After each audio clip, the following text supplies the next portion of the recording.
We have a very interesting session ahead. 3 presentations involved in some way or another with language.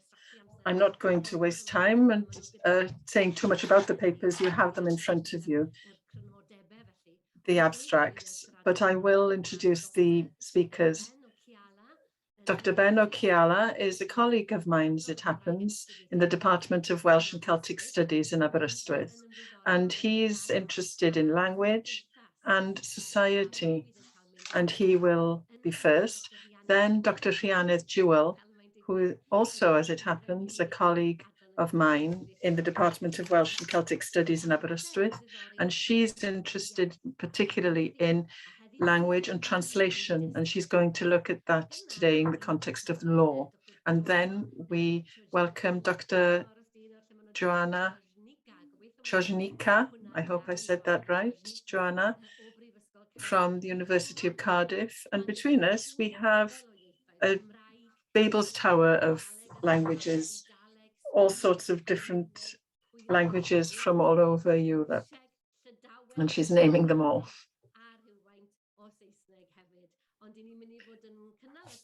But today we are going to be conducting the session in 2 languages, Welsh and English. When Ben starts, he's written a lot about the politics of language, globalization of language, and neoliberalism and language revival. But today he's going to look at the Green New Deal and ask, is there a window of opportunity for minoritized languages? So Ben, I hope you're there and the stage is yours. You have 10 minutes. Welcome. Thank you very much. And thank you all for coming. I'll first talk about language loss and then the Green New Deal, and then I'm going to attempt to try and draw the 2 concepts together. With the best estimate that we have, there are about 7,000 languages spoken in the world today versus, of course, about 200 nation states. But on average, one of these languages dies out every 10 days. Each one, as the classic line goes, the equivalent of a national library being burned down, each a vast repository of knowledge and culture lost forever. Globally, linguistic diversity tends to be located in areas of high ecological diversity. This co-location is sometimes called biocultural diversity. The famous example is Papua New Guinea, which is home to vast tracts of fairly untouched rainforest and has about 800 languages spoken there. It's often observed that linguistic minorities hold so-called traditional ecological knowledge, which allows for the maintenance of ecological diversity in a way that otherwise doesn't happen. But as well as language diversity facing crisis in and of itself, the present ecological catastrophe is also well known to impact minoritized groups more severely, including, of course, linguistic minorities. It's really, to be honest, quite a desperate situation for those interested in linguistic diversity, just as it is for those who care about ecological diversity. Now, the Green New Deal. So this is a contested term which is differently mobilized by various political actors, but essentially it's a proposal for remaking society and the economy in a more sustainable way. A core concept is that of the just transition, so ensuring that decarbonization doesn't plunge huge sections of society into even greater levels of precarity. So instead of worrying about all the jobs that will be lost due to the closure of fossil fuel intensive industries, we should create, the line goes, well-paid employment, doing vital work like retrofitting buildings with insulation or developing better public transport or changing the way food is produced and distributed and so on. The Green New Deal has been critiqued from the left as not going far enough and just saying outright that capitalism itself has to go if we're to have a fighting chance of averting the collapse of civilization. And I don't have time to go into that argument today, unfortunately, but I do want to note that people who have written about this, what is essentially a modest social democratic proposal, often see the Green New Deal as a stepping stone towards something post-capitalist. So Anne Pettifor, for instance, told me herself that that was her hope. I met her by coincidence during an Extinction Rebellion blockade in London of the Bank of England in 2019, and we talked about this. So a key point that's particularly relevant for this talk is that language revitalization is not all about immersion schooling or classes for adults, as important and worthwhile as those things are. Here are some important quotes about what it actually entails. And these are some sort of very highly regarded scholars in the field. So first of all, the great Colin Williams says, political autonomy and economic autarky are the twin preconditions of successful language regeneration. And similar points are made by a whole host of other sort of big names in the field. And there are some representative quotes there on the slide about how it is social policy and community sustainability that's needed really, rather than language policy per se. An example that some of you will be familiar with, of course, is that without addressing the problems in the housing market in Welsh-speaking areas, linguocentric policies can only do so much. There's another important figure, scholar in my field, John Edwards, and he's stated that people involved in language revitalization very frequently want to maintain the socioeconomic status quo, but just change the language that's being spoken. But of course, as he points out, it's usually that very status quo that led to the language being minoritized in the first place. And then Edwards tends to say, well, of course, revolutions can happen, but nobody wants that, right? But in response, I would say that there are enough major crises facing us, and there's enough anti-systemic sentiment bubbling around the world that I think Edwards' dismissal of revolutionary upheaval without any further discussion may be premature, especially as we move into an era of ever worsening ecological collapse. Apologies for this wall of text, but it's important to the argument I'm making, so I want to quote it in full. This is from the well-known author Naomi Klein talking about the Green New Deal. She says, "We need more than a New Deal painted green or a Marshall Plan with solar panels. We need changes of a different quality and character. We need wind and solar power that is distributed and, where possible, community owned, rather than the New Deal's highly centralized, monopolistic river damming hydro and fossil fuel power. We need beautifully integrated, beautifully designed, racially integrated, zero carbon urban housing, built with democratic input from communities of colour, rather than the sprawling white suburbs and racially segregated urban housing projects of the post-war period. We need to devolve power and resources to indigenous communities, so key point, smaller farmers, ranchers, and sustainable fishing folks, so that they can lead a process of planting billions of trees, rehabilitating wetlands, renewing soil, rather than handing over control of conservation to the military and federal agencies, as was the case with the New Deal's Conservation Corps." So this is obviously quite polemical rhetoric, but I hope you can see the connection between this, power and resources for indigenous communities, and Colin Williams talking about political autonomy and economic autarky as the twin preconditions of language revival. So that then is the crux of my argument right there. On the one hand, we have those in my field talking about the need for redistribution of power and resources, while at the same time there is significant political discourse internationally about the Green New Deal, many understandings of which propose doing basically just that. So maybe the Green New Deal is just what communities in the west of Ireland or Scotland or parts of Wales that I'm familiar with need serendipitously. Wouldn't that be nice? Now, of course, just because Naomi Klein says something doesn't mean that's how the Green New Deal is understood by everyone or that that's what we'll get. But I do think that it's significant that this general idea is being talked about on such a wide scale. And rhetoric like Klein's clearly animates a whole host of social movements across the world. So Extinction Rebellion, the Sunrise Movement, the school strikers, and so on. So I think it is worth paying attention to. But I also think there are some important lessons that we can learn from the original New Deal in the United States in the 1930s, which redistributed wealth and created employment to a degree which has rarely been achieved before or since, for all its problems and racism and so on. It was still very significant.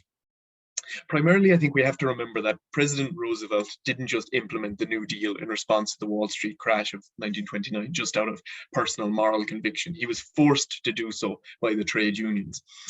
And quite simply, without mass popular organization, there will be no Green New Deal. So get active in a union or a direct action group if you're not already.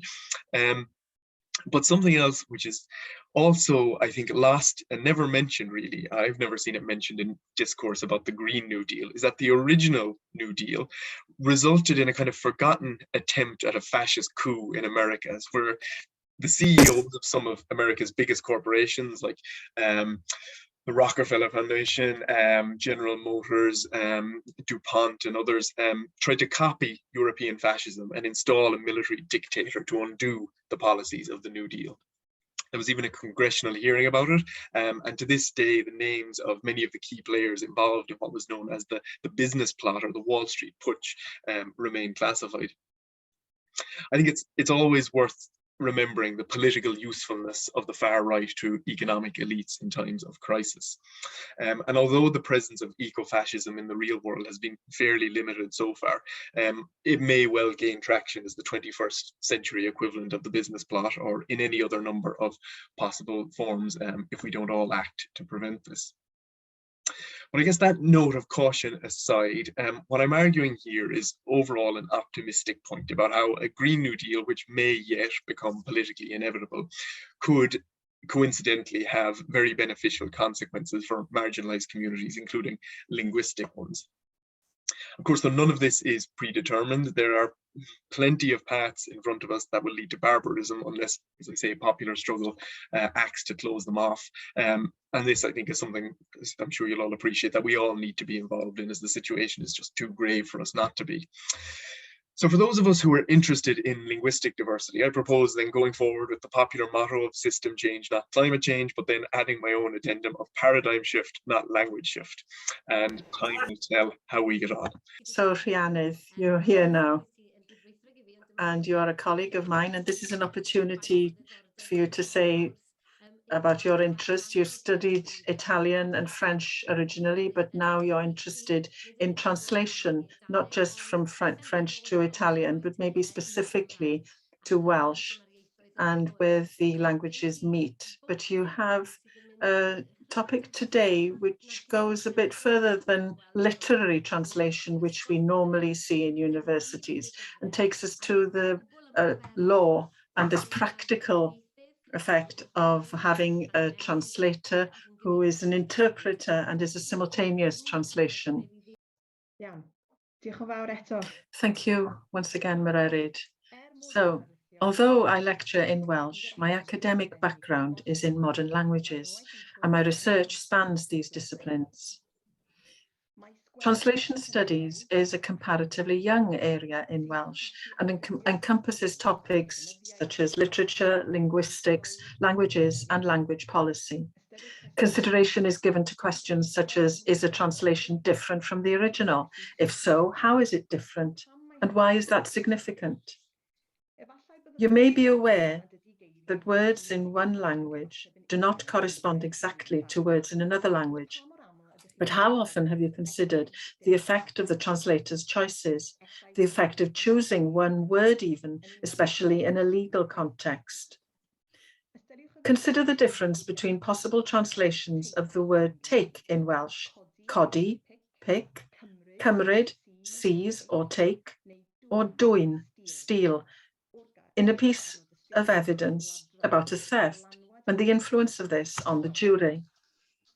Translation studies can teach us a lot about the texts being translated, the work of the translator themselves, the languages and cultures concerned, and the role of the translator in our bilingual society. This brief talk is based on a project investigating a type of translation that includes an additional challenges: simultaneous translation. Simultaneous translation, of course, is happening now, as some of you are listening to a translator who's converting my words into English as I speak. As the name suggests, the simultaneous translator translates simultaneously, listening and translating at the same time. Challenging work, I'm sure you'll agree. This project investigates the effect of simultaneous translation on listeners in courts in Wales. It's an interdisciplinary project between me, working in the area of the Welsh language, Dr. Catrin Fleer-Hughes in law, and Dr. Hannah Binks in psychology.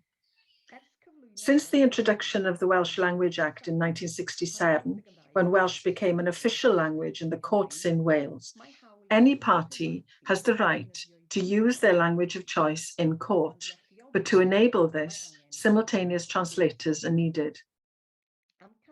The aim of this research is to consider to what extent simultaneous translation ensures equality and consistency in a legal context, and what changes could be introduced to improve it. We ask, what is the effect of simultaneous translation on listeners in court? Do practical, physical, and linguistic factors have an influence? And is the individual being treated fairly if they choose to use simultaneous translation?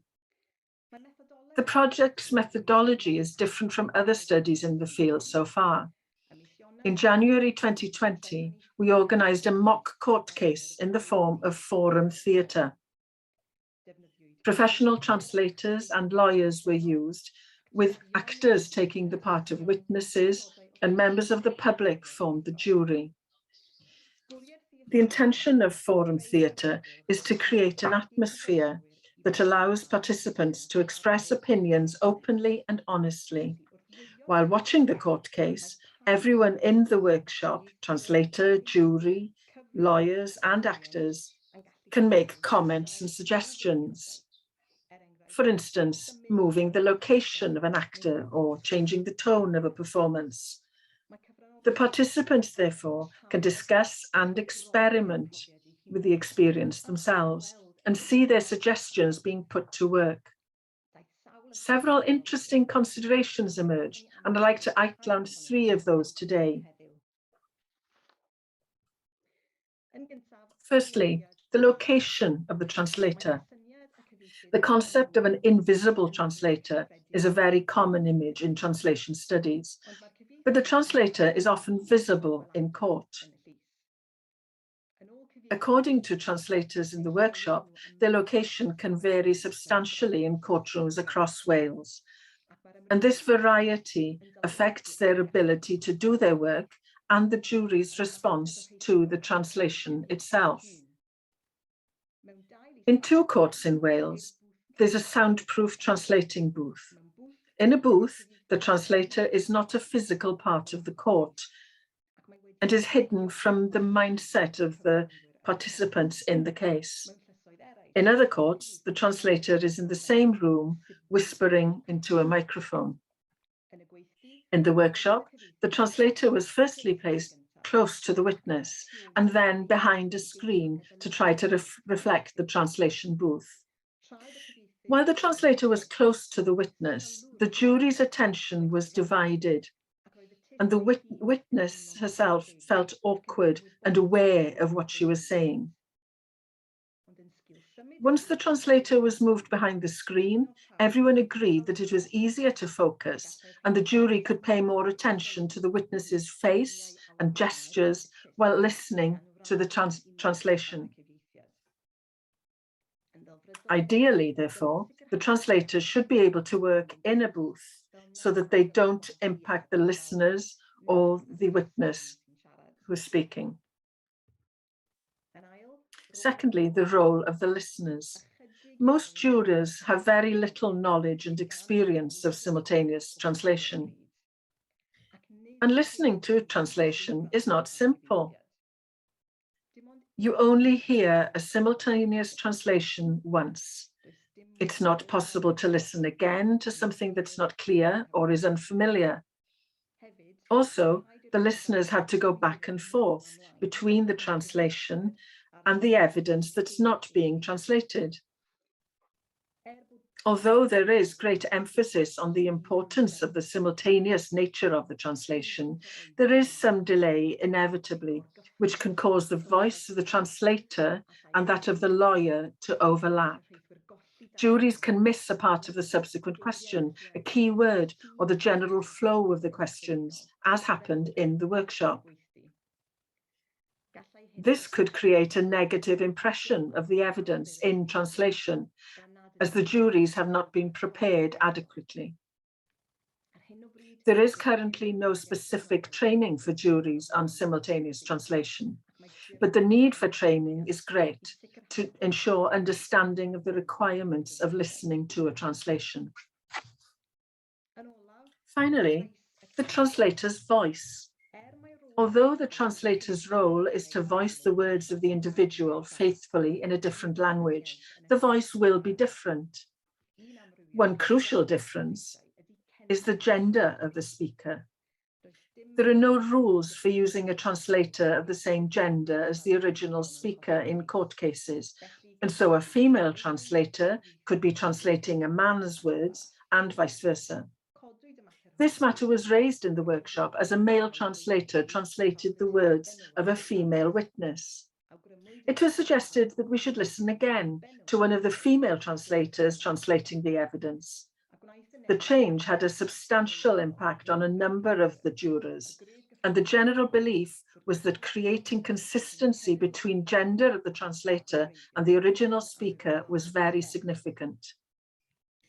This inconsistency could have an important impact in cases of violence or abuse, where the gender of the defendant is more significant. Our research suggests that efforts should be made to match speakers with translators of the same gender to ensure a faithful and similar translation. To summarize, I've given you a taste of some of the considerations involved with simultaneous translation in court cases in Wales. The location of the translator, the understanding of the listener of the translation process, and the variations in the translator's voice can all impact the perception of the jury and the individual's court experience. And we haven't even touched on the effect of the words themselves. In providing simultaneous translation, courts in Wales should ensure that more than the individual's right to use their language of choice, they should ensure support for that choice with a system that creates clarity and justice through that translation. Thank you. I hope, Joanna, that you are there. And she is a Marie Curie Fellow at present in the School of Modern Languages in Cardiff University, working on translation and particular interest in gender and attitudes toward the LGBTQ+ society in discourse in the media, particularly in Central and Eastern Europe. A very warm welcome to you. You'll have your full 10 minutes, don't worry.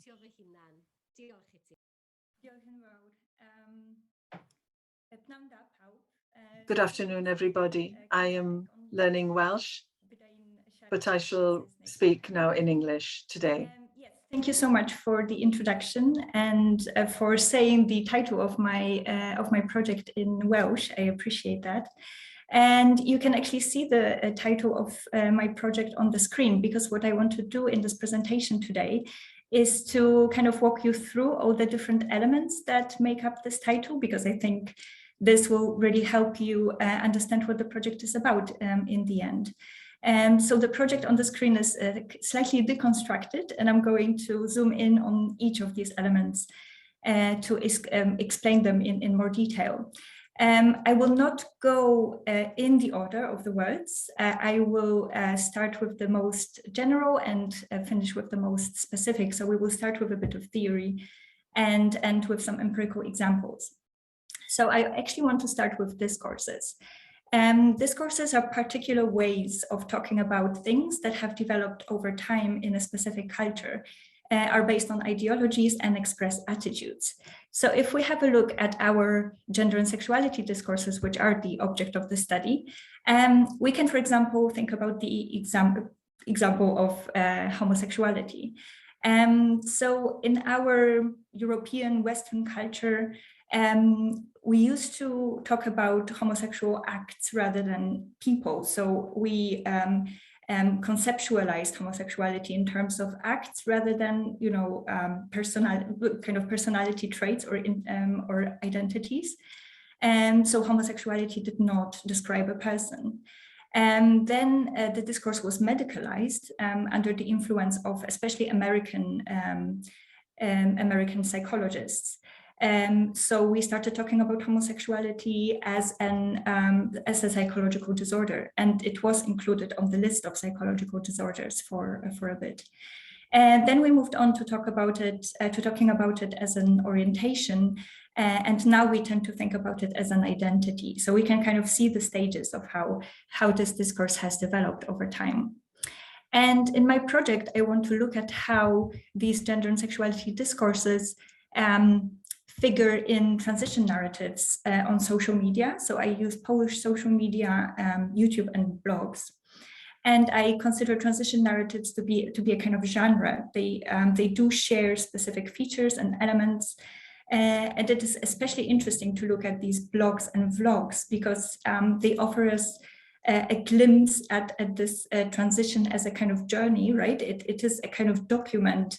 These media document the journey of the transitioning individuals from this moment of self-discovery through the agony of deciding whether to transition or not to, for example, documenting the effects of hormone therapy. For example, the voice videos where people record text, so an audio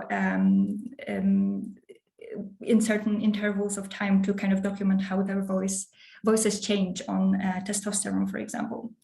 And if this sounds familiar, so maybe you have seen one of those videos, for example, in English on YouTube, you may be wondering, okay, so I know this from English-speaking media, but you said that discourses are culture-specific, so how come we see the same thing in Polish, on Polish social media? And the thing is, discourses have, some of them have more power than others, and discourses actually travel and are mobile, ideas travel, right? And the world today kind of sees the discursive dominance of English-speaking cultures over other cultures. And so, for example, this medicalized discourse of transsexuality, which was kind of, which started in American clinics, has been translated, has been adapted to other cultures. This discourse has been codified in the, for example, the Diagnostic and Statistical Manual of Mental Disorders, which then has been translated to different languages, including Polish. And many doctors still rely on these manuals, even though the discourse on transsexuality, we would say today transgender, has moved on in English-speaking cultures. And we now talk about, we don't talk about transsexuality as a problem, medical problem anymore. We talk about gender dysphoria being the problem that needs treatment, but not transsexuality, which has become kind of more an identity.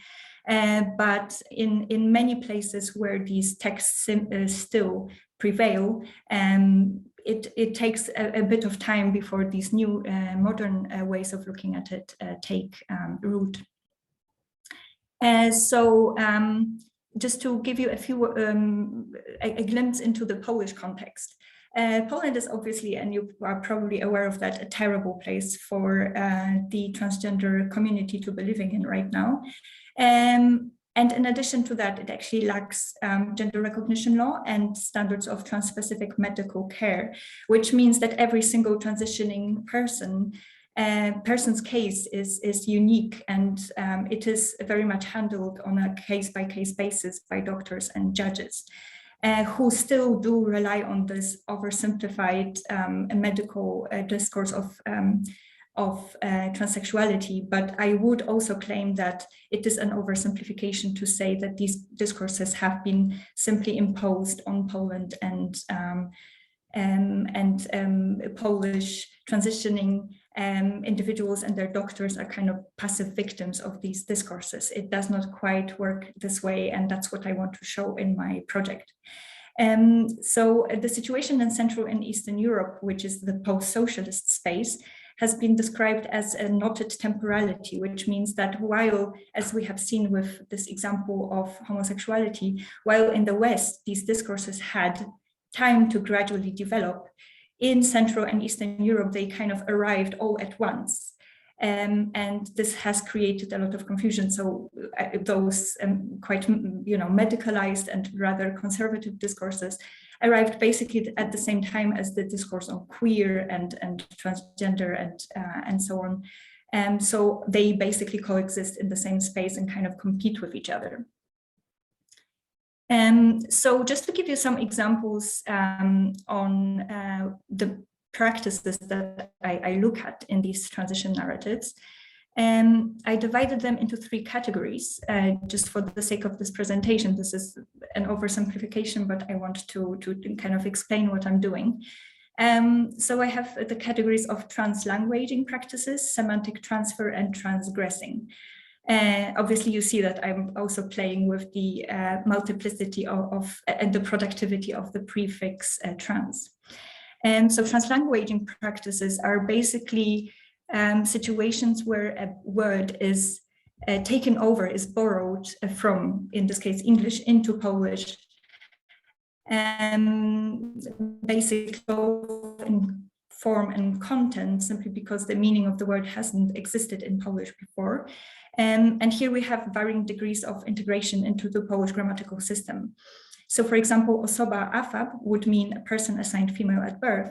And we can see that the abbreviation has been taken over without kind of deconstructing it, right? What it means exactly. And it is used as a word that cannot be, so it's indeclinable, it's not integrated into the Polish grammatical system.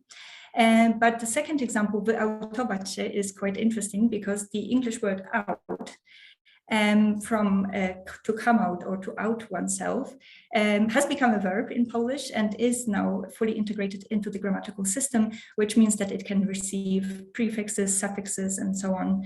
But it is still quite an interesting case because the out stem in this word is actually pronounced as in English and not as it would be pronounced in Polish, because the OU would be pronounced differently in Polish. So it's quite an interesting kind of combination. And semantic transfer means that we have a word that has received a new meaning in the source language, and this new meaning is also being taken over by the target language. So this is my favorite example. It is, of course, a neologism, and it's very, very funny.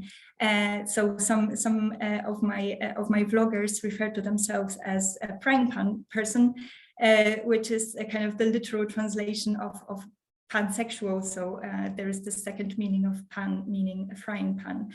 There is also the word panseksualny, which is also obviously a borrowing from English, but this one is a jocular one, and it really does illustrate this creativity and how innovative this discourse has become. And the final category, transgressing, I mean, obviously all these practices are transgressive. They are all tweaking both the source language and the target language. But in this category, I include expressions that do not actually come from another language, but are still very interesting for me to look at. And this is, for example, when trans men refer to their internal organs, such as uterus or ovaries, as plumbing, so kanalizacja. Well, it does not exactly mean plumbing, but I wanted to have a nice translation here. Or referring to their periods as Satan's waterfalls. I think that's very creative and very illustrative. Okay, so I do not really have conclusions because I have just started this project, but I would like to show you another. So basically, I would like to just really briefly talk about the objectives of this project. I just need to scroll on. Oops, that's a bit too much. Here, yeah, project objectives. So again, I have kind of 3 categories of project objectives, which are center, shift, and change. So what I mean by center, there is this idea that transgender is to cisgender as what we can kind of compare it to the relationship between multilingualism and monolingualism, because there is this ideology of monolingualism, which basically says or assumes that everyone is monolingual and being monolingual is normal. And by, we can extend that to cisgender by saying, yeah, people are simply the genders that they are assigned, and that is normal. So I want to kind of center these trans perspectives, so transition and translation, as kind of technologies that are used to restore this mono order, but I want to center these abnormal situations, so the transgender and multilingualism, to center them and decenter what we have considered to be normal. When it comes to shift, this project aims to shift, sorry, it's somehow very difficult to navigate, to shift away from the focus of focus on dominance of Western medical discourses, which, as I said, construct transitioning individuals as passive victims of the colonizing power of these discourses. So I want to show how this creative and innovative language, we have seen examples of this, individualize this representation of the transitioning experience and resist these predominant medicalized and pathologizing discourses. And finally, change. So the goal is, of course, to contribute to social change. And yeah, in terms of contributing to the development of a gender recognition law and standards of medical transition in Poland that would reflect these different experiences and that would shift away from these more medicalized and pathologizing discourses. I guess that's it from me. Thank you very much for your attention. I'm looking forward to questions. Diolch yn fawr iawn I ti, Joanna. Gobeithio bod ti'n anghywed I. Yn amlwg mae yna thema heblaw am iaith yn rhedeg trwy'ch papurau chi gyd, sef yr alwad yma am shift, am symud, am newid. Ond mae yna gwestiynau, felly na I droi at Rhynna. Dwi'n meddwl mai bus I fod I ddarllen nhw allan. Cwestiwn Jennifer falle gynta. Mae'n gofyn cwestiwn, a na I ofyn y cwestiynau sy'n dod yn Saesneg, dwi'n meddwl rhag drysu'r peth yn llwyr. I'm now unmuted, so she's going to ask English questions in English. Was the translator able to carry the emotion of the witness? For example, if the witness giving evidence was tearful and got angry, was the translator able to work that into their translation? Iaith. It's a very interesting question, and of course, according to the standard procedure for interpreters in court, interpreters are expected to evoke emotion and tone in the way that the original speaker is doing so. To what extent they are actually able to do that completely faithfully is, of course, another question. And this is actually the next aspect that we are hoping to investigate. We would like to conduct another workshop on a larger scale where we're able to assess the impact of the voice of the interpreter and the nature of those changes and the impact of that then on those listening, particularly, for example, if there's quite intense questioning and the defendant or the witness is put under pressure and reacting, as you suggest, Jennifer, in an emotional, agitated manner. How does that then impact the nature of the interpretation that's produced, and how is that relevant then to the court experience? And maybe as a follow-on from that, Jennifer also noticed on the slides themselves that where the word Chyfieithu was in Welsh, that the translation was impact. Now, I'm not sure how much conversation there's been between yourself and Katrin, who's translating for us today, but would you like to comment on that as well? Well spotted, Jennifer. It's a very interesting spot, and I obviously wasn't aware of it because I can't hear Katrin. And Katrin had seen my my presentation, but she hadn't seen my slides. So that just shows that exactly there's a subjective element to any interpretation, to any translation, that there are choices to be made, and in a courtroom some of those choices really could be very significant as to the outcome of that court case. But just to add to that, of course, impact is a perfectly, well, I suppose that would be the word you'd use in this context. We don't really have that word. It's a much falser word in Welsh, traw-effaith or something, whereas effaith is quite ordinary in a way that impact is too in English, I'd say. I don't know.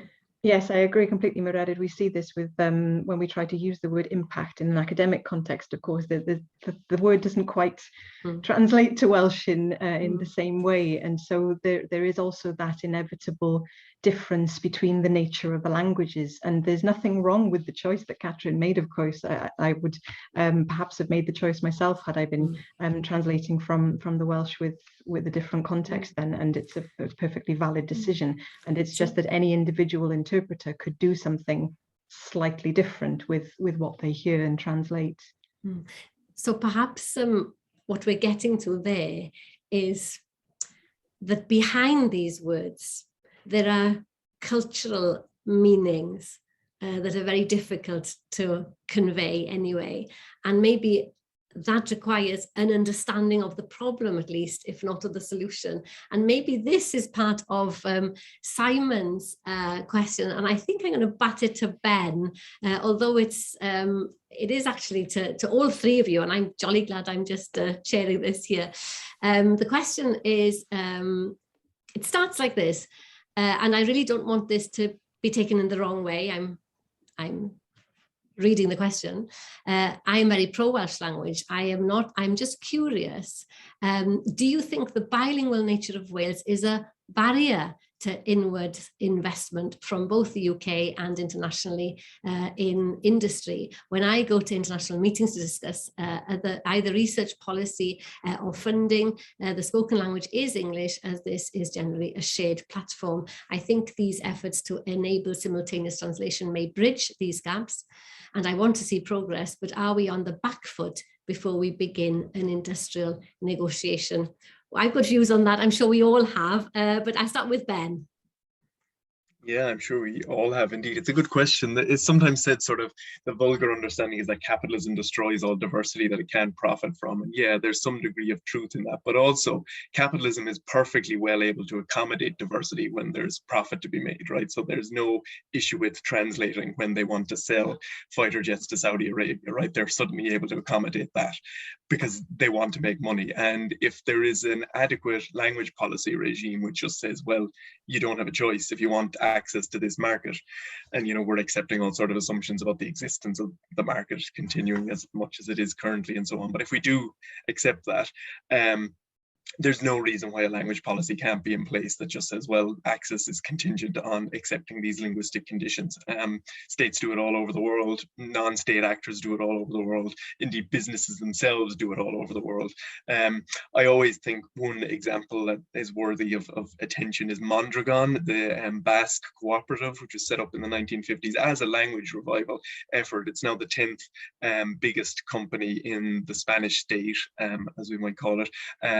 Employs 75,000 people, operates entirely through Basque, has offices all around the world, operates democratically with a sort of a level management structure, more or less, and still manages to compete perfectly well, even within capitalism. So there are examples of how these two things can coexist, even though there is obviously the tension which you've rightly drawn attention to. So it's not like there's no tension there, but I just don't think it's one which is utterly intractable. I guess that's how I'd answer that at the moment. Diolch yn fawr I ti, Ben. Os rhywun arall yn dymuno neidio mewn. Would anybody else like to jump in to add to that? I'd just like to add, I completely agree with you, Ben. There are examples of where this works effectively anyway, and within Wales itself, we are seeing that the use of interpretation is becoming much more commonplace. But since the language standards were introduced, many of us are using interpretation as we are today in the conference, in meetings of all kinds, and I think it's just a matter of improving understanding, of improving an appreciation for how it works, and why it's valuable.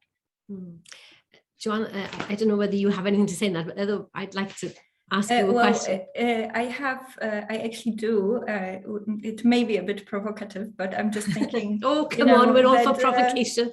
The question is about investments and industrial negotiations, which are elements of capitalism, which we have established, I think, is not working in terms of support for environmental causes and rights of small languages. So there you go, just abolish capitalism and then everything will be fine.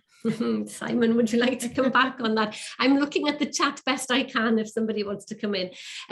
I'll need to ask this question in English because that word trans was so key in your talk, Joanna, and I was thinking to myself, how would you translate that into English? And of course you'd use curve. Now, Chyfieithu, a curve and Chyfieithu, the trans in trans language, in trans gender, in translation and so on. But trans comes from this idea of a cross, doesn't it?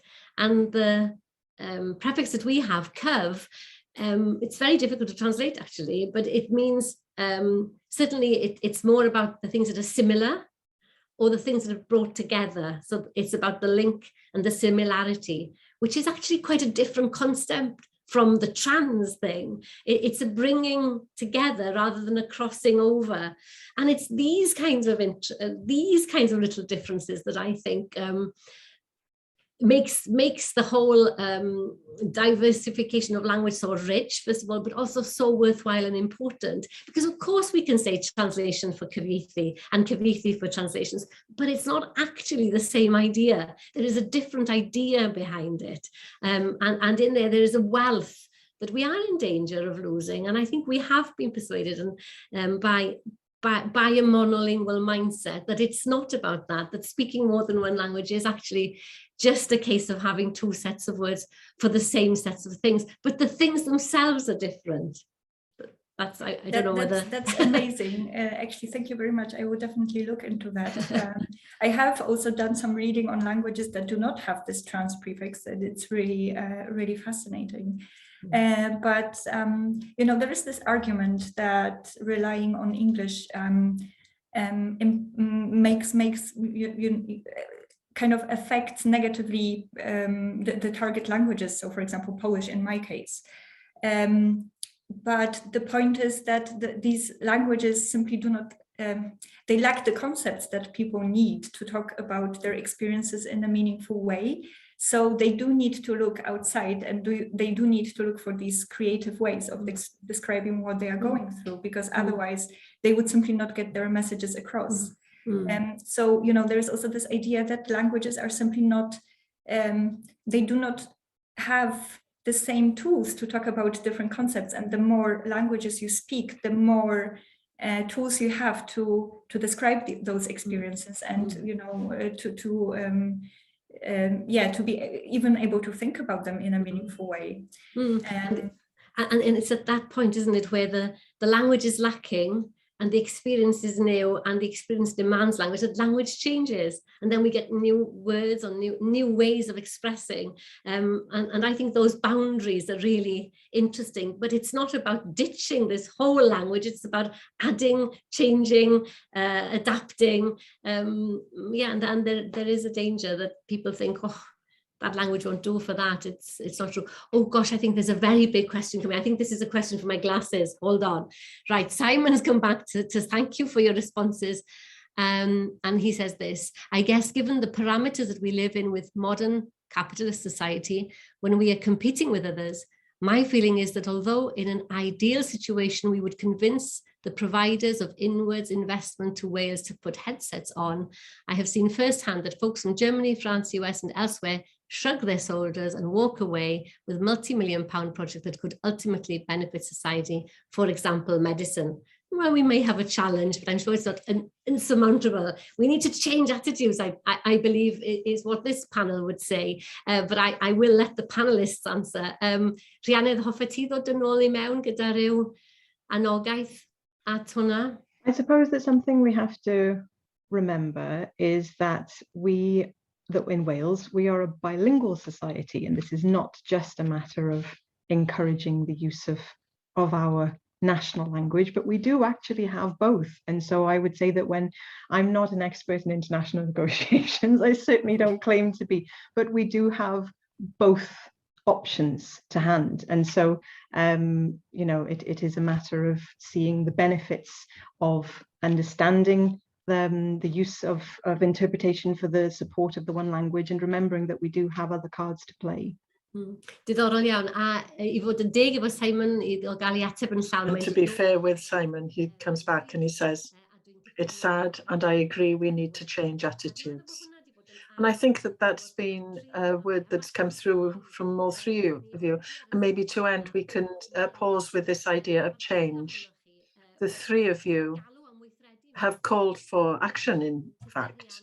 You, Iaith, want to see that the law is implemented in a way that is more equitable and gives more fair play.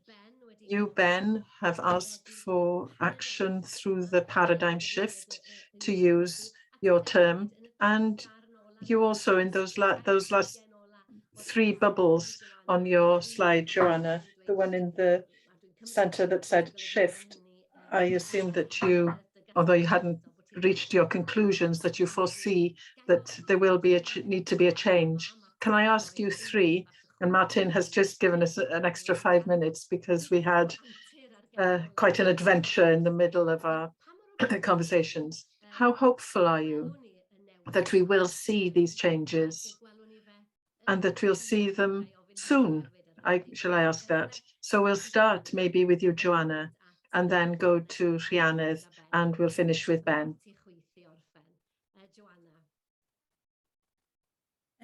When it comes to the situation of the transgender community in Poland, or LGBTQ+ community in Poland in general, I am quite pessimistic at the moment because we are actually seeing a worsening of their situation, and it has been a very kind of consistent race to the bottom, which now Poland has won this race, and it has become the worst place in the EU officially to for a LGBTQ+ person to live in.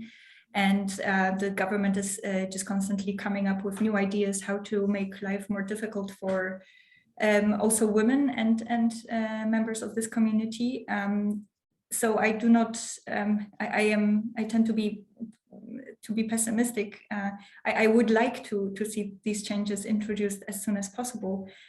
But the current conditions are really not favorable. I do hope that this changes, with the next elections, or maybe we bring about some sort of revolution and abolish the. I should not say that because we are being recorded.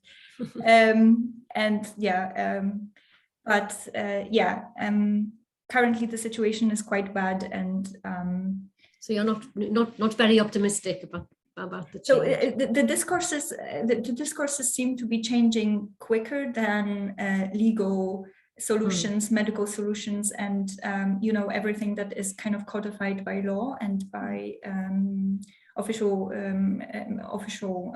kind of approaches. And so we do have the conversation, we do have the queer community, we have all the social change happening, especially among young people, but we do not really see that reflected in law and in medical solutions being offered. Thank you for that. Ben, I can see you've typed something, but you are willing, you are going to be allowed to speak as well, so I assume you'll summarise that. Iaith, Tiffennar, sut wyt ti'n gweld pethau ti'n gweld? Iaith, how do you see things? Do you foresee change? Yes, I'm very optimistic about the situation in courts, because the response of the tribunal service and the professional translators has been very enthusiastic, and the hope is that we will see a potential to improve as the service is present for translators themselves and those who are in court, and it's a matter of researching further to see what can be done to improve as the process goes on. And it's excellent, of course, to see research in a college having an impact in court. Ben, what do you have to say? Well, the comment I wrote in the chat is not so much about Open's one, but it does mention that, as Brianna said, bilingualism is a thing, and there's no reason we can't use separate languages in separate situations. And indeed, the most prominent advocate or most famous scholar in language revitalization, Joshua Fishman, that was the core of his proposal, that we would use separate languages in separate social situations. So one language when you're, living your day-to-day life, and one when you're negotiating with, I don't know, Pfizer or whoever holds the chips at the moment. So that's one thing. In regards to how hopeful I am, well, I always quote, what was his name, Gramsci, about that issue when he said pessimism of the intellect, but optimism of the will. So we can look at things objectively and say, yeah, they're pretty bad, right? We all know that, but we can also use our agency as a class, as individuals to change society. And I always think when I look at like the disastrous projections of the IPCC and so on, and how catastrophic things really are, I suppose one thing that's difficult for scientists of any description to account for when they do models like this is human agency. And I suppose we can see different pathways in which we could do nothing and things continue to get worse, or in which people sort of take decisive action and at least work to limit the damage which we're facing. So as I say though, nothing good will happen without class organization. I think that's the key, like why we need to be active in our unions, why we need to be agitating for things to change. And I think we have that role as academics as much as we do as, you know, regular people in our private lives, because as I said earlier on, the situation is really too urgent for us not to be involved in these struggles, and I think we can all contribute something of value to those efforts as we hear here today. Thank you very much to the three of you. Dr. Ben Balikiala, Adriana Jewel, and Joanna Chojnicka. We've had a very lively discussion. I am going to hold on to the hope that hope is an action after all. And as we are involved with language in this panel, we can also claim that interdisciplinary core element that language belongs to everyone. And through language, we can change our way of thinking.